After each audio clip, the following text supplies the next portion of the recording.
into this discussion. I have these 3 hats. Sorry, I found in my office. They're the hats I made for the crew. They're just crew hats from the movie, so I was just gonna chuck them out to you guys. That's the hat I, by the way, wear every day, so it's my whatever. Thank you. Anyway. I love it. So we're gonna talk about the movie a little bit. Zach, my name's Adam. I'm a longtime friend and collaborator with the Stone Quarry team. I was one of the architects of the world building kind of behind this, and Zach, Wes, and Debbie were kind enough to ask me to come here and get really nerdy. Yeah, so let's get nerdy. Also, Adam, probably if you have any of the t-shirts we've bought ever or made, Adam probably designed it, so that's just how far deep Adam is in the Snyder machine.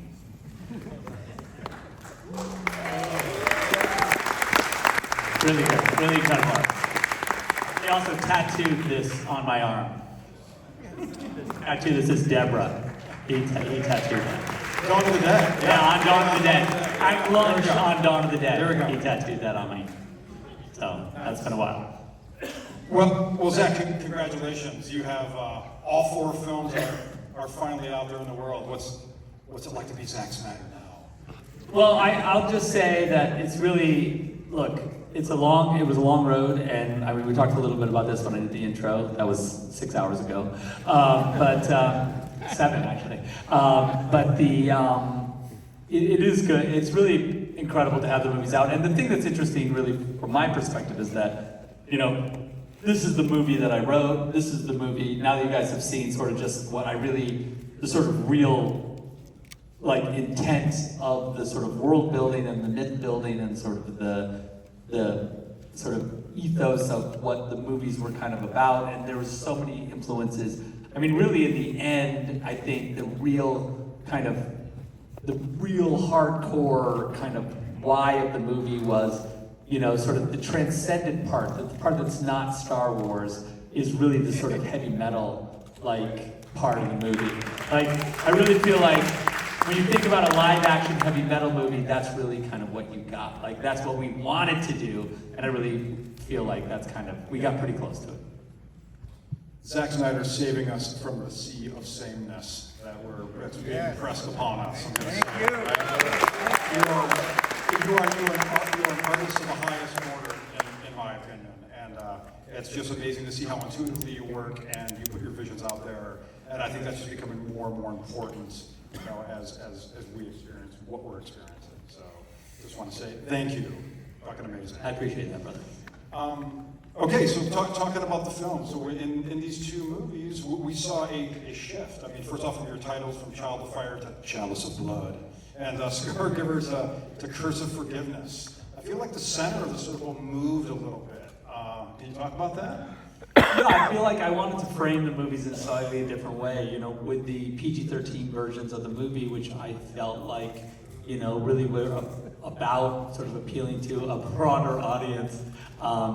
I think that these movies really, what I wanted you to do is like, okay, we're gonna go, I'm gonna say, all right, take my hand, we're gonna go on a little bit of a journey. And so I just felt like the framing mechanism of those 2 titles, the new titles, were a lot more sort of in the weeds with the mythology and with the sort of world building that we had endeavored to create. And so I just felt, you know, like people that were into the ride would understand the new naming convention was about a lot of the kind of new attitude, I guess, of these movies. And we had a shift in that character focus as well, too, right? I remember you talking about that we're kind of going from a Korra-centric story slightly over to an Issa-centric story. And, you know, that the tone of things changed.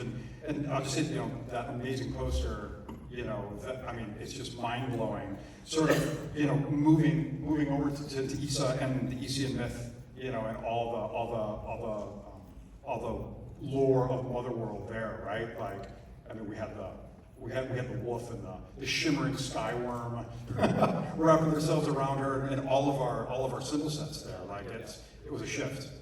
Yeah, and I think that the important thing, you know, when you have that because like the Issa story really, when you look at the kind of the giant long look that we were creating with these movies, if there were like 6 movies, another whatever, 4 or 5 movies beyond this, it really becomes a very Issa-centric thing, and Korra really becomes a servant to this sort of Godhead concept, and I think that's really, for me and for sort of the giant myth that is Rebel Moon, that was really important. That we start really establishing the sort of the gods of the world and understand that what their importance are and how they're going to come back and everything they're going to do.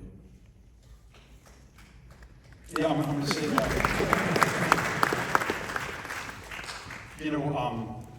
You're really a filmmaker and just a maker in general who just really believes in what they make and believes in their worlds, and so it's contagious, and it makes me believe in your fans believe in that. And I remember when I was first tasked to kind of come onto the project, and after I read the script, and I don't think this is unique to this movie, but I mean it's really particular in this movie, is that you create a universe that has consequences. And I think that that's really interesting, is that your universe is not neutral, that it sort of inclines towards redemption. If your heroes sort of have the courage enough to kind of act and make it happen, but it sort of wants that to happen. Like there's a good underneath all this amazing fucking heavy metal, craziness and this madness. There's an ember of good inside all of that darkness, and I think it really resonates with me in particular. I think your fans as well. Yeah, I think that's the sort of mythic core of everything, is that I mean, for me anyway, the why of it is that there is this universal sort of truth that, and well said through all the heavy metal insanity, you can with some sort of laser focus find this kind of burning ember at the heart of it, and you can warm your hands on that righteousness if you are of the correct iron metal, that you can get to it. And I think that's really what, I think all the great myth, all the Joseph Campbellian kind of hero's journeys, and we could talk about it forever, but that really at its core is what it's all about, is like, they get their boons and they bring them back to us, and we are better because of it. I hope, I mean, maybe. And I think that I do believe that there's I love the hopeful part of it. I am a believer in the, I mean, I don't want to say the happy ending necessarily, because I'm not always a happy ending guy, but I do think that like on a long enough timeline, there's going to be a happy ending. You know what I mean? Like and it might be fleeting, but it would be there's a moment where we can kind of be redeemed. I believe in that redemption sort of story. I like that.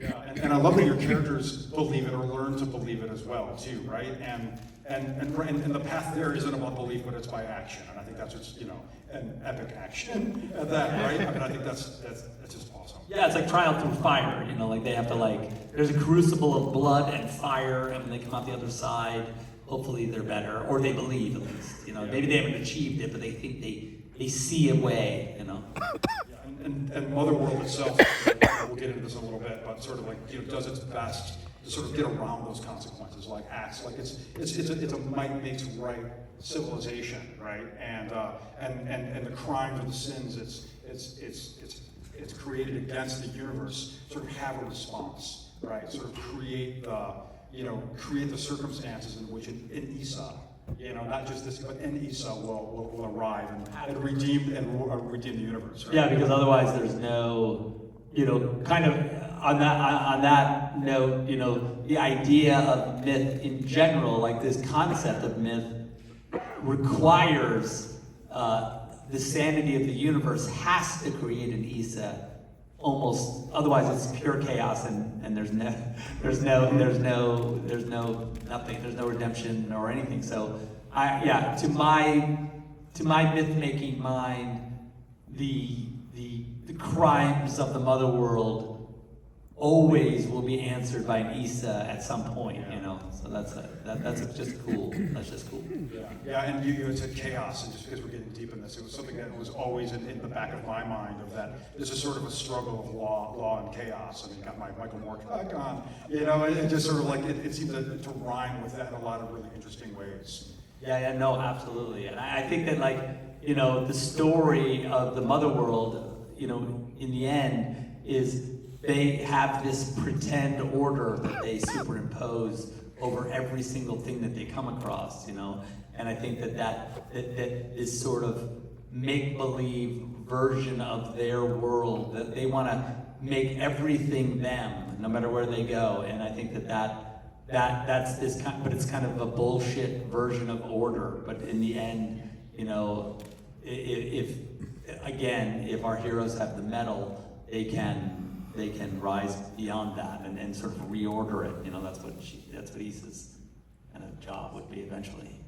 I love that. Yeah, that sort of unification by force. You know, they're smothering and make it small and simplify, right? And even that was sort of behind the design of the alphabet, and their symbol sets about making things geometric, simplifying the language down to as few characters as possible while maintaining English. You know, that sort of thing. Kind of, again, just crushing things down to control it, like that sort of. Yeah, Adam designed the all the fonts for the Motherworld, and when we were talking about what they should be, we had a lot of these conversations about, like, make sure, because there's an ancient version of the sort of Imperium writing, which is like a little more scripty and a little more beautiful and elongated. But then as we get closer to this version of the Motherworld's forces, they get more and more like simplified and boxy and like more. They're trying to make order out of chaos, and you know, and the script kind of tells that story. So it's really, we tried to do that in every way. Like when we were working on the movie, like all aspects of design, whether it be the costumes or even the sets and everything, you know, we would always have these philosophical conversations about, like, can we superimpose another story on top of the design story that you see, sort of the aesthetic simplicity of what, you know, okay, the guy's got to dress like this in order to, like, you know, we can't have him naked, you know, you start there. And I think that, like, you know, but then you say, like, oh, this would be a cool uniform. And then, like, you say, okay, but now that we have a cool uniform, how do you deconstruct it and superimpose onto it these kinds of little stories so that every little design element of the movie tells a greater story about, like, the world, you know? And I think that was fun. For me, it was super fun to kind of do that because when you're creating something like this from scratch and you don't get anything for free, you know, like there's no location that you can go shoot at, you always, now you have to think about all those things all the time, you know, as far as, you know, what does this say? What does that mean? You know, and that's a fun part of making the movie.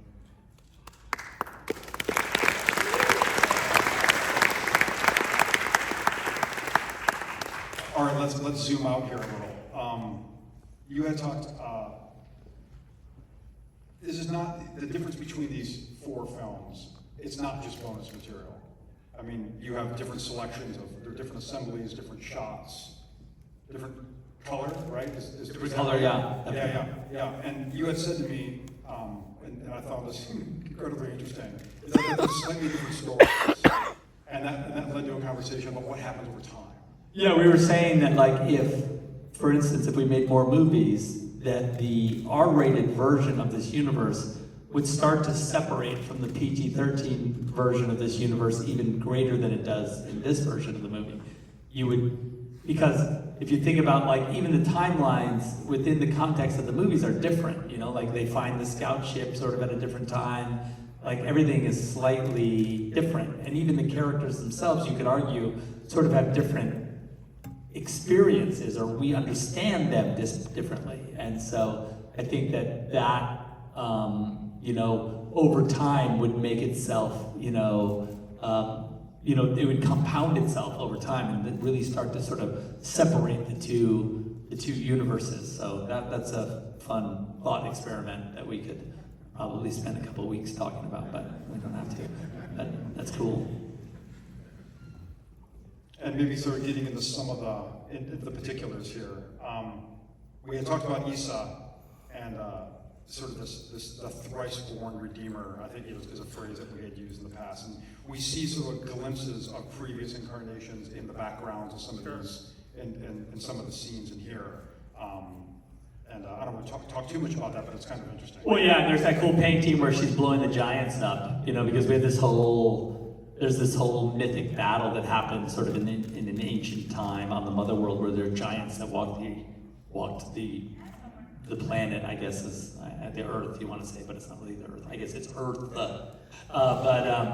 Anyway, and so Isa was called into this, Isa was born and sort of came into her powers during this huge struggle, and that was one of the myths that we've talked about, is where she blew those giants up. Because you can imagine that the Kalis would eventually, if they were to free themselves from all the dreadnoughts, because every dreadnought then probably has a Kali in its engine room that, if given the right circumstances, could be released, and those same goddesses, if they were walking the earth, would be formidable in a conflict, I think. So that could be a cool because and then even if you look at the sequence where they're in the garden and Belisarius and Cora are talking, Arthales, I guess at that point, are talking about killing the princess. If you look closely, there's all these giant skeletons in the ground all around in the field. So through some zombie magic, they could be resurrected, and we could have a skeleton versus Kali battle at some point.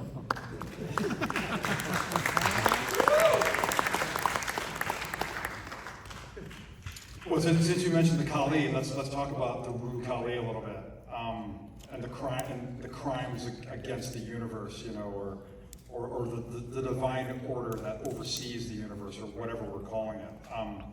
One thing I always found really provocative is when you describe the Kalis to me for the first time, and the metaphor that arose from that of literally we have these giant women, these atomic Valkyries that are from this higher dimensional order that through trickery, right, are pulled into our prime material realm, and sort of their bodies are bound and then used to fuel the war machine. There's just, again, this is sort of one of those glimpses that I think, these glimpses that you have and sort of bring it to the surface, and it's holy shit, that's fucking genius, right? And it's fun too, because the idea that the Kalis, we were, to me it was I was imagining okay, so the Imperium sort of ran up against their ability to sort of, there was a huge problem with resources that, to conquest space, they were using up all the natural resources of Toa, and pretty much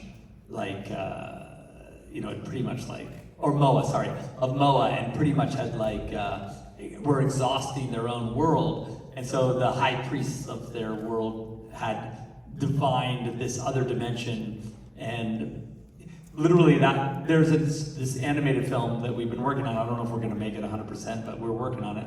But it tells the story of this kind of what I would say is a sort of humble a fool. Yeah, and a guy who works at the DMV basically, who discovers the patsy that gets sent sort of dimensionally to find these Kalis. And I think the idea, to me, was that what seems like a discovery through chance or circumstance turns out to be this very carefully calculated event that the priests, the Ministry of Information has created to get the Kalis, because the idea is like once they've captured the colonies, they have this sort of infinite resource that can jump them, you know, not only is it this massive power source, but can also fold space and make them be able to travel and conquer galaxies rather than just their little star system. So that was really a massive move for them. But inside of all of them now is these it's like Trojan horses that they've created. You know, it's been, you know, 1,000 years and they forgot that, you know, it's like Samson. It's like the Samson story in some ways. Like they just see the collies as like an engine. They've forgotten that they're like actual goddesses inside those shells. So yeah, it's fun. Yeah, and Motherworld itself, I mean, this is sort of a reoccurring theme with them, right? Like in the sense that they make these technological jumps, you know, that instead of improving their lives, they make them more desperate for resources because it's like their hunger devours them, right? And this is just, you know, a great example of that. You know, and then I guess one other thing about that too is that, you know, and here we have this crime again against the universe, and then the universe responds, you know, 1,000 years later. I mean, universal time is large, you know. Yeah, and also for a goddess, you can imagine that like 1,000 years is not a big deal. You know, it's not a, you know, generations of Motherworld soldiers sort of just really solidifying their philosophical point of view in regard to the collies makes it even more ironic and ridiculous eventuality, you know, in their own demise. So that's a cool two locomotives running toward each other in this universe.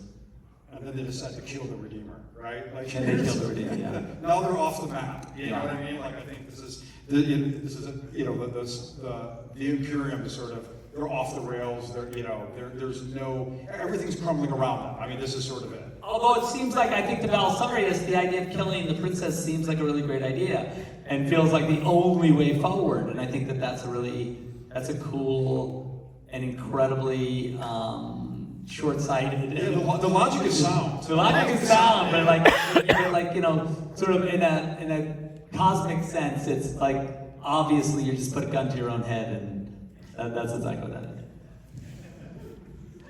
All right, I want to talk a little bit about Toa, the first 20 minutes of the director's cut. Sure. You know, one it sort of rhymes with this idea, you know, that this might makes right. It's so Roman and biblical, right?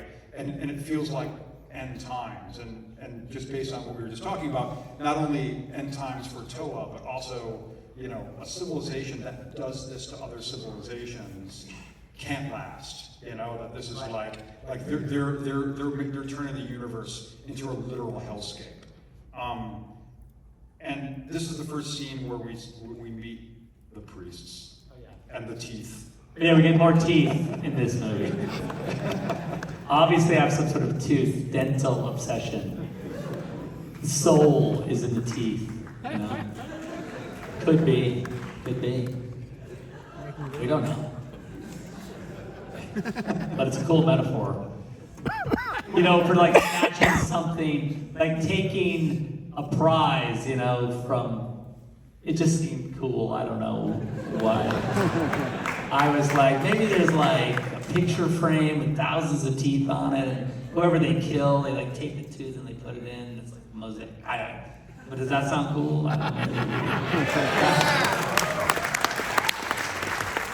Yeah, that's like this is what it sounds like. Well, I think it really provokes some interesting ideas, and I think, you know, although the teeth, you might say, is more symbolic or ritualistic, you know, we do have a scene where Noble orders after killing, what are the guy's names from Providence, right?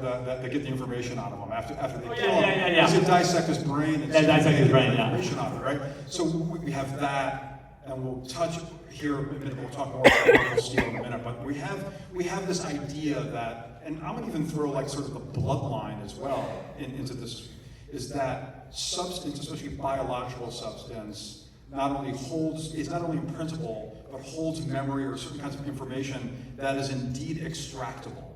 Sure. Right? That is I mean, look, we always, at best, when you teeter on at the edge of magic, like when you have, it's cool, like with a sci-fi movie like this, and especially something that's like slightly, comes from like a heavy metal universe, you want always, for me, like you want always like this idea of magic and this idea of sci-fi to be like, braided together, because it, and when I say magic, I just mean things that like are inexplicable, right? So the idea of sci-fi is like everything's explainable, and the idea of like this magic thing is like, oh no, you can't understand this. So like trying to understand it is a folly, and I think that to me is really the fun of a universe like this, because you'll always have this larger mythological thing that will come in to trump everything that you've kind of designed, which is,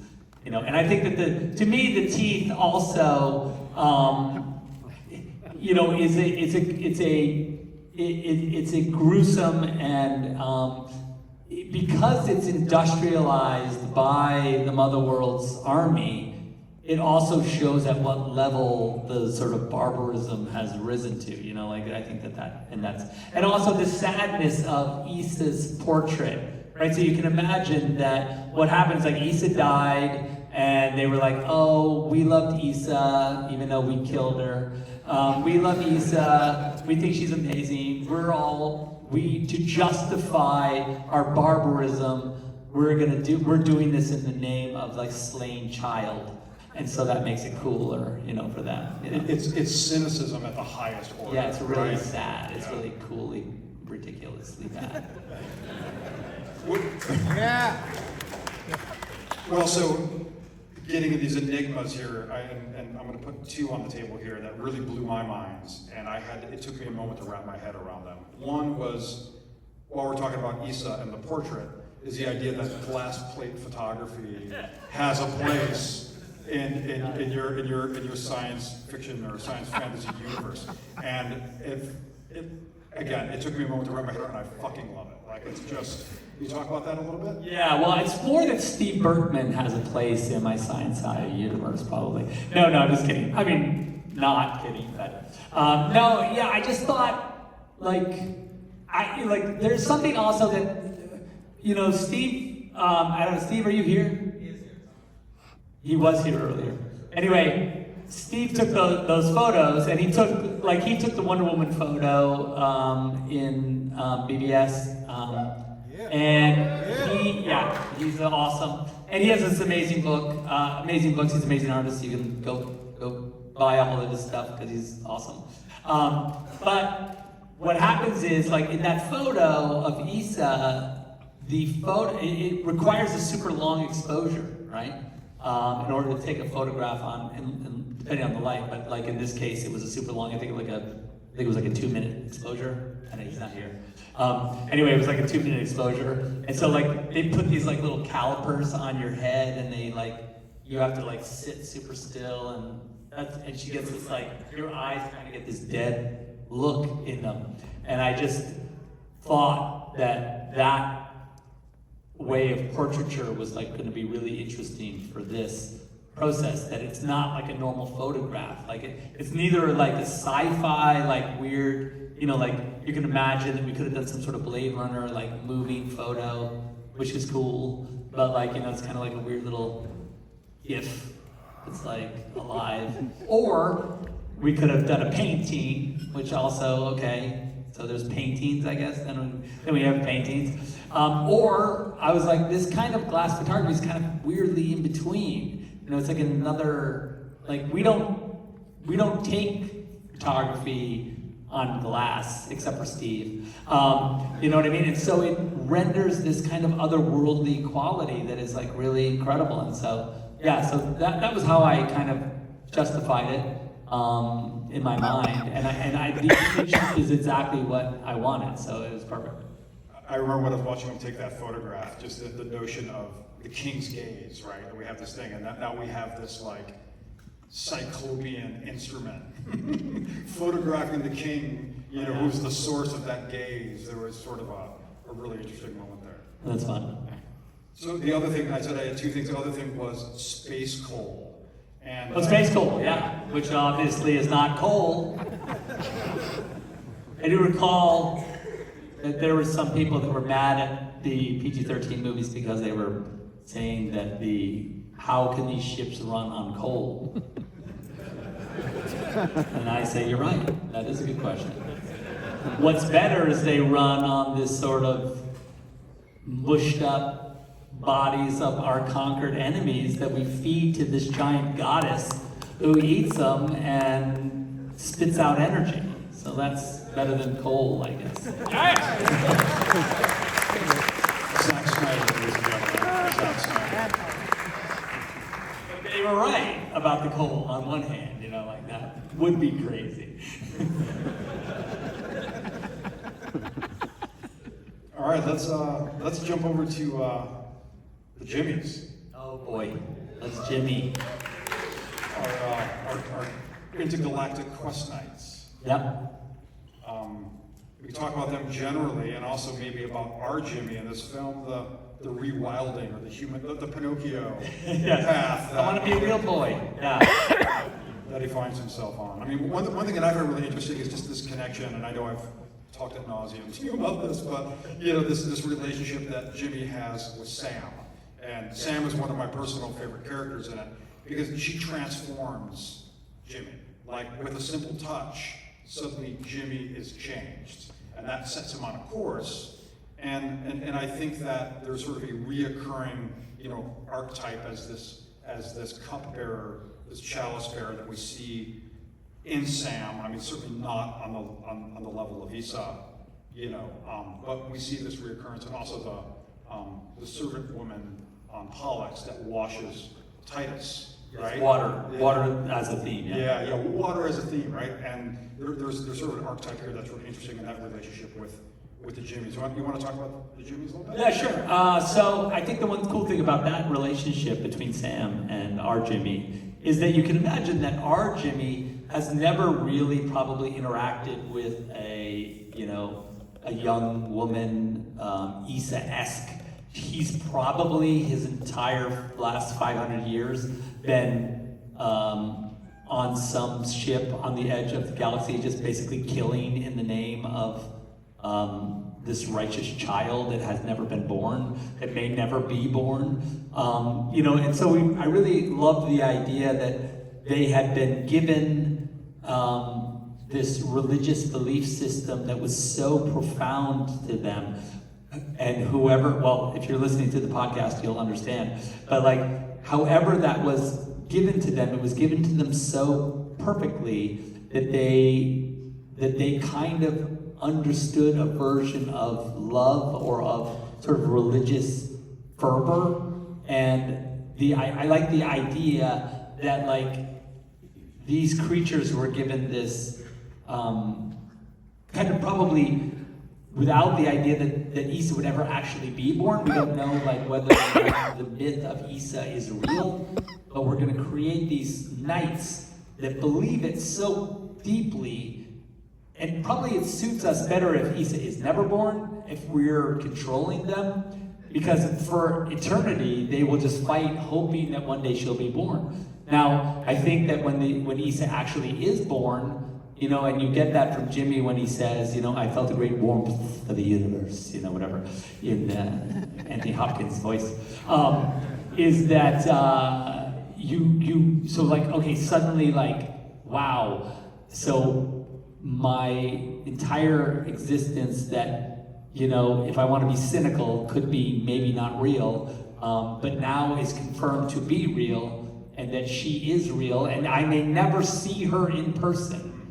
And that's fine. Just like I may never see God in person, that's okay. But then to have God, to get the call that says, oh yeah, by the way, God got killed. So there's no God. Your God your 500 years of existence, your complete reason for existing has died. And so now what are you going to do with yourself? And I just loved that idea of these soldiers that were such awesome warriors and incredibly just would do anything, would just die for Issa, and then one day they just couldn't after Issa's killed, they just don't, they've lost it. They've lost their will to fight. They become like conscious objectors. They're just like, we don't even care. There's nothing, we don't care about anything. They've lost their will to live, basically. And the idea that our Jimmy could kind of start to glimpse a reason again, to exist, and have that be on his own terms, I just thought was really fun idea. It's a bit of a rant.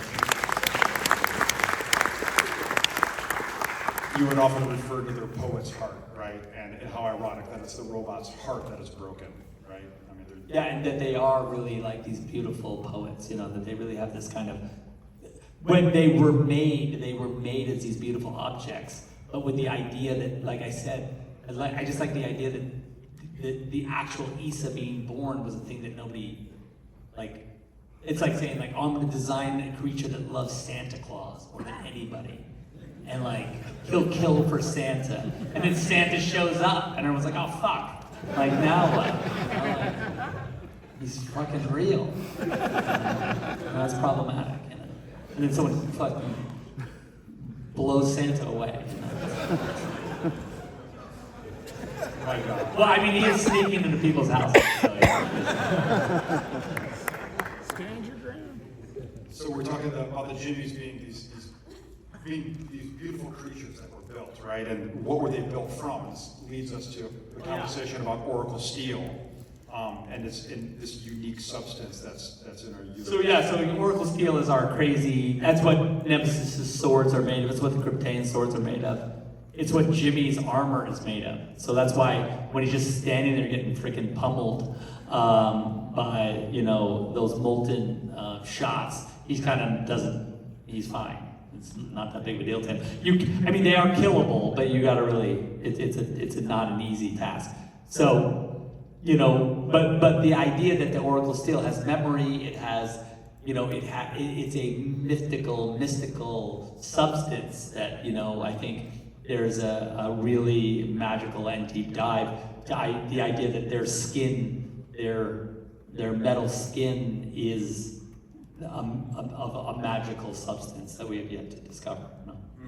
Yeah, and bringing that to Nemesis and her swords and gauntlets. I remember you saying that, again, very, very provocative, saying that Nemesis herself was not a sword fighter prior to her donning the gauntlets. Yeah, and that the gauntlets, I think she says, that the gauntlets basically taught her, it's like all the knowledge of like past generations, because, like she says that, generations before hers, it was a martial society, but now they had like become peaceful, and that she didn't know anything about, she'd never killed anybody, she didn't know anything about that, and then she cut her arms off and put those gauntlets on. The gauntlets, like, she basically downloaded Neo style, how do you fight? I know Kung Fu now, basically. And it might not download the same information to different people. Oh yeah, that's cool. It's conversation. Yeah, absolutely, absolutely. Yeah, what are you good at? What do you have an aptitude toward? I'd probably be like a gardener or something. A potter. A potter, for sure. Totally, pinch pots. And then we have the same substance with the Kryptian sword as well, but they've sort of altered this, right? They have a different relationship. Correct. And I think that was the thing that we tried to do sort of symbolically. If you look at the Kryptonian swords, is they have like a little motor on them, attached to them, that fires them up, where Nemesis are turned on by her own hands, her now hands, but she wills them on and off. It's her, some kind of, And meanwhile, like, the Kryptonians have to push a button, which is so sad for them, to turn on their swords, which is just really pathetic and loserish. And we've played this idea that hasn't always been the case with the Kryptonians. It's sort of like as the relationship to the Motherworld. The closer they've gotten to the Motherworld, the further away they've gotten from their relationship to that. Yeah, to the Oracle Steel. Yeah. And that was once a spiritual connection. And that the Kryptonians were awesome. What's that? Oh, you wanted to see the audience questions? Yeah. We're going to take some audience questions. Right here in the front of the hat. Oh, from the hat, nice. There's a lot of people here that are probably aspiring filmmakers as well, and I'm just curious if you would ever consider doing a master class or have any, reveal the secrets of starting it from like writing to... How do you do it? Yeah, how do you do it, basically? Yeah. No, we've talked about it quite a bit, actually. I think that they're absolutely, we've talked in recent months, I've talked a lot about like, really, well, an experience that I had in film school was, and I'm not sure, you guys there's probably fresh film students here who could probably understand this better than, I went to film school quite a while ago. Obviously, I'm an old fucker. But when I was in film school, like some of my favorite stuff that I did was the Super 8 classes that I had, where we would shoot Super 8. And now philosophically, the thing about Super 8 that's really interesting is that when you shoot a Super 8 film, you know instinctively that film is not the movie. That's not the one that's gonna be your greatest film, right? Because you're like, it's Super 8, it can only go so far, right? I'd have to shoot it again in 35 if I was to if it was a masterpiece. If this Super 8 film I'm working on right now is a masterpiece, I'd have to shoot it again in 35. I never thought that. But you could. And so my point is that I wonder that in film school right now, because anyone can get a red camera, I would say that an average film student's access to the same gear that I shot this movie with is real, right? Getting a red camera and some Zeiss high speeds is not crazy. That's not a crazy thing. You can call me up and be like, oh, I got the camera. Should we shoot? So, but the problem is with that is that camera can make you think oh shit, this might be the movie. This might be the movie that makes, this might be the masterpiece. Fuck, I gotta be careful. And you can choke yourself, as a film student, you can choke yourself out because you can't just let it be a movie. You can't just let it be exercise. You can't let it be practice. You know what I mean? Because there's a chance it's awesome. And the gear makes you think it's that. So I really wondered about, and the conversation we've had about, is is there a format that's not this, that's in between, that allows film students to really exercise more and make more films and practice? Because I got a lot of practice. Also I made TV commercials for 10 years. So I practiced quite a lot. I got my 10,000 hours before I made Dawn of the Dead. I knew when I went to the set of Dawn of the Dead, I had been a director cameraman for 10 years in commercials. I'd done TV commercials all around the world. I'd shot with everybody and movie stars, and I might have been a first-time director, but there was nothing on the set, not a thing, not a piece of equipment, not a scenario that I hadn't seen before, right? That I hadn't kind of, understood. And I just think that would be a thing that I would be interested in doing, is getting to the real down and dirty, deep bones of shooting a scene and understanding it, because I think it's a thing that I think, it's a language that is intuitive and obvious, but it's fun to just do it, you just want to shoot it and to feel it, because it's once you're in the language of it, it's a really, you oh, I see, a lot of things become obvious, and I think that comes also with a relaxed and not pressured point of view. When I'm on set making a movie, even Rebel Moon with Johnny and whatever, I feel very relaxed with the gear and with the language. I feel it's intuitive, and I just think that's a thing that you want to get reps to get that intuitive feeling. So when you're on the set of your movie, you're not oh fuck, this is the shot, this is the close-up, oh fuck, I'm gonna fuck it up. You want to feel no, this is cool, I'm good, like I'm not nervous, I'm just, I speak this language and I can do this, So I think that would be a thing I would love to like talk to students about and figure out how to make them feel comfortable in the way they see, you know what I mean? Because like, I've always said over the years also that like the way you see, any one of you in here, like the way, the movie you make, the world through your eyes, that's the thing I want to see. Like my favorite movies, and I'm sure you guys agree, are the movies that are made by guys and girls that don't give a fuck about whatever the normal way of seeing is. They're like, hey, come with me, look at the world, stand behind me for a second, and this is what I see. And you go on those journeys and you see those movies and it's moving and it's emotional and it's unique and you're like, I wouldn't have thought of that, that's crazy, that's cool. And that's what I want to see from you guys, is like, take me somewhere, show me something that I wouldn't think of, that I couldn't have imagined. And I think that's a great and cool thing to cultivate.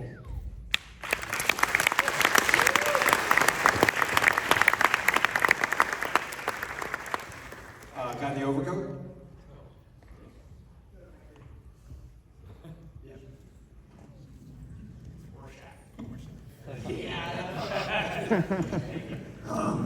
I did want to ask that, a big thing. I know this may not be part of Rebel Moon, but I did want to ask that, where was Bane during BVS? That's my question. It's a good question. Where was Bane during BVS is the question. Or the entire, like, the apocalypse before Superman. Yeah, where is Bane? Where is he hanging? Where is he? I don't know. But I love the question. It's my favorite question. It's cool, I'd have to really, yeah. How about here in the red and black in the center? Netflix representing. Oh, yeah. Yeah. In the R-rated versions, I noticed in a couple of scenes, Korra had some scarring that wasn't there in the PG versions. Are we to believe that's from, her time with the Imperium?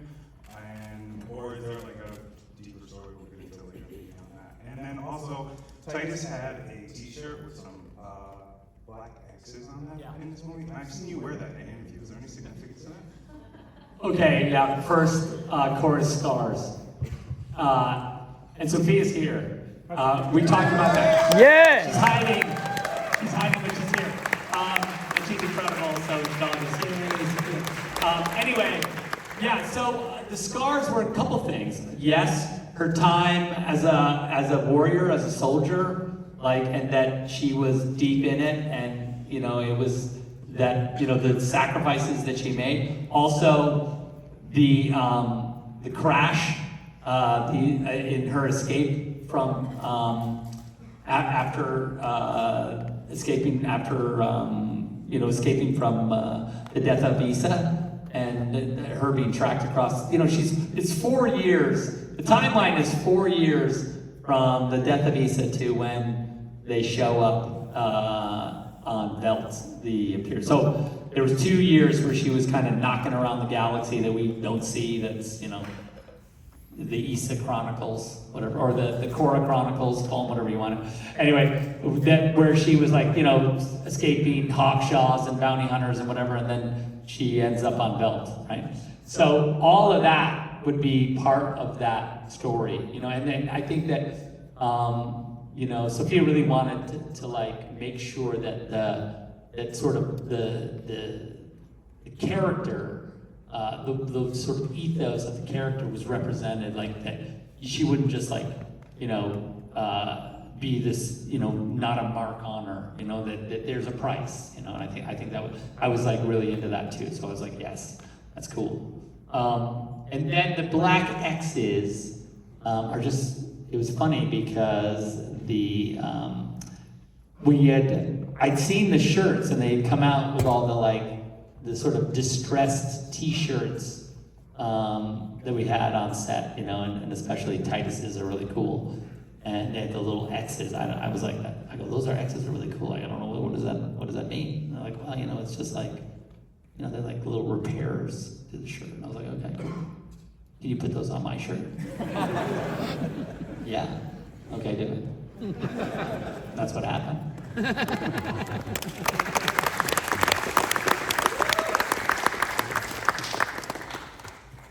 How about way up there in the back of the gray shirt?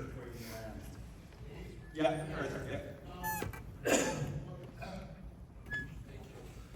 What I've always enjoyed, and I think many of your fans enjoy, is the close appreciation and reflection of illustration, comic book artists, but also classical artists in your design and your of the scenes and the cinematography and cinematographers that you hire. I mean, this film in particular had many callbacks to old master paintings and the lighting utilized in it. And of course, your love and generous treatment of comic books and great comic book artists is well known. So I was wondering if you could just speak about that, because it's Sure. something really distinctive about the way you work that is not reflected in a lot of other people working in film. Sure. Yeah, no, yes, it's true. I'm a huge fan of, you know, fantasy illustration, whether it be Frank Franzetta or like Caravaggio or whatever. And I do effort to, I'm a student of lighting, and so that, the way the masters, I'm a huge fan of like window light, I'm a huge fan of top light, I'm a huge fan of like, you know, even just the scene with like, where Titus is getting washed, you know, is very much like, you can imagine it's just very much, it's like a skylight kind of lit scene, you know, it's very sort of classical in its construction. And so, yeah, for me, and because I draw, and it's my hope anyway that, you know, as I'm sort of conceiving, whether it be a scene or the sort of palette of the movie, I do try as best I can to, you know, constantly keep my eye on the ball of like, what is the sort of design aesthetic, illustrative design aesthetic of this scene or that scene, and how do they connect? And the truth is, on a movie like this, it becomes, at first, in the early stages, sure, there's plenty of reference, you know, actual paintings, and I'm like going, yeah, this, that, this.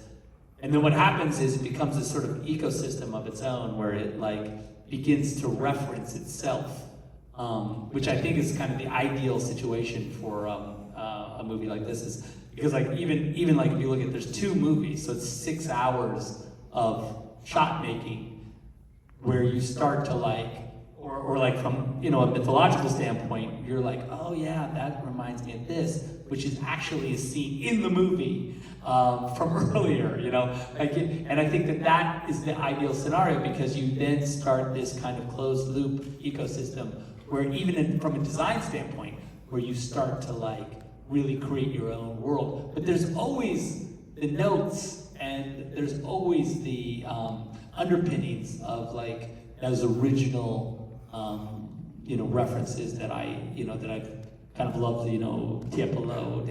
The list is probably endless, you know, of painters and artists that I, you know, even, you know, Wyeth we talked about, it's everything, you know, so, yeah. What's that? Yeah, I mean, sometimes, I mean, like, you know, we'll have some, because I'll be drawing, and then, like, you know, if Jared is doing a painting, you know, and I'll be like, we'll talk about it, and then he'll show me a painting that he did that's really awesome, and I'll be like, oh yeah, that's cool, that makes me think of this, and then, you know, so it is a constant conversation, you know, between like the concept artists, my storyboards, the production designer, you know, there's like this kind of, echo chamber that is good in a good way. So yeah. Sort of balance the room here. Do we have any women that have any questions? Oh, in the back there?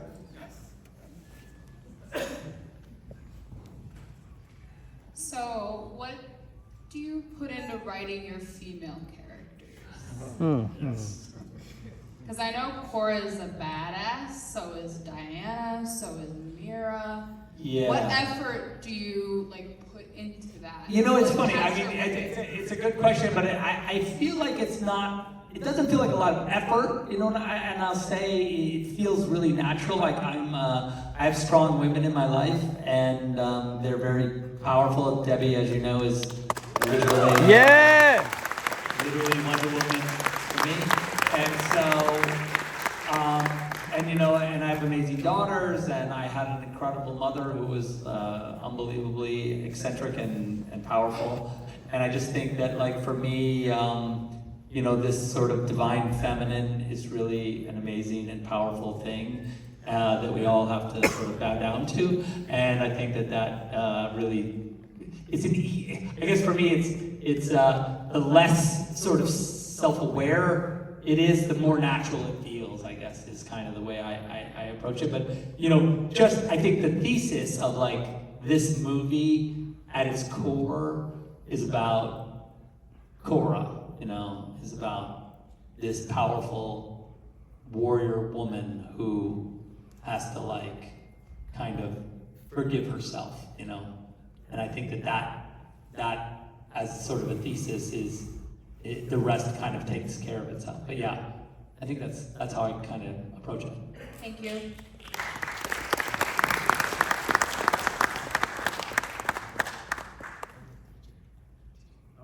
DJ? DJ. Oh, isn't that There obvious? he is. Just a simple question. Given the enthusiasm for this sci-fi heavy metal freak out, like, it's got to be a no-brainer at Netflix to just greenlight 3, 4, and 5. Yeah!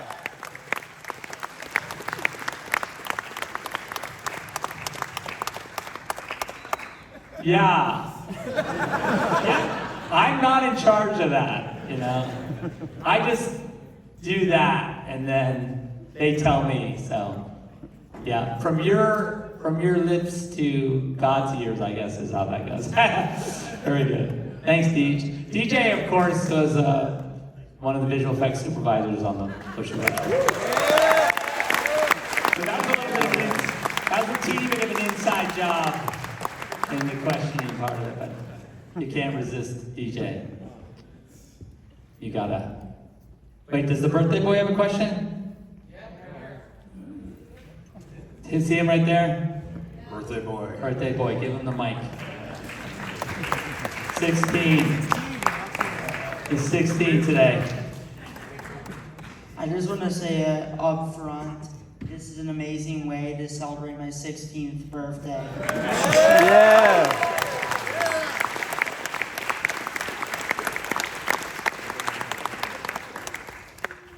So, how did you get the courage to make the Zack Snyder's Justice League after, of course, the theatrical cut was, well, we all know. That's a great question. I would say that yeah, it was a daunting thing. It was like I was at this crossroads. I wasn't sure the movie would ever happen.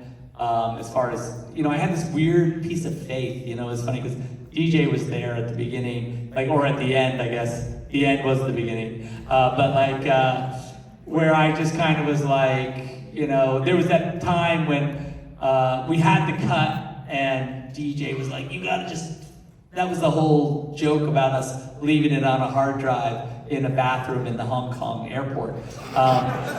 You know, there was this whole kind of like, you gotta just do it because it's never gonna come out. The movie's never gonna come out. Like, that's it, it's dead. Like, that was our conversations we would have. And I said, you know, I don't know, I got this weird feeling. I don't know, call me crazy, but I think there's, you know what, let's just see what happens in 5 years or whatever. Who knows? And, what's that? Who knows? Yeah, who knows? Exactly, who knows? And so, you know, cut two, you know, we had all kind of, you know, sort of moved on in our minds.